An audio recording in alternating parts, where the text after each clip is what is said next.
First example, position standing. Arm swing forwards and backward with partner holding two sticks.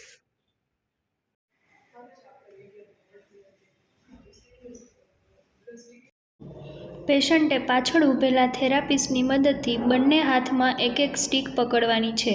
થેરાપિસ્ટે પણ લાકડીનો પાછળનો ભાગ પકડેલો રહેશે. જ્યારે પેશન્ટ ચાલવાનું શરૂ કરશે ત્યારે થેરાપિસ્ટ સ્ટીકની મદદથી પેશન્ટના અલ્ટરનેટ હેન્ડ અને લેગની મૂવમેન્ટને ફેસિલિટેટ કરશે. જ્યારે પેશન્ટનો રાઇટ લેગ આગળની તરફ જશે ત્યારે થેરાપિસ્ટ પેશન્ટના લેફ્ટ આર્મને આગળની તરફ જવા માટે ફેસિલિટેટ કરશે.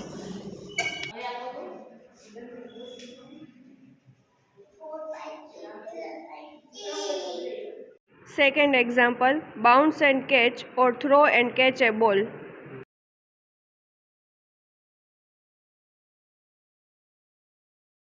હું અલગ અલગ દિશામાં બોલ ફેંકીશ, તમે તેને પકડવાની કોશિશ કરો.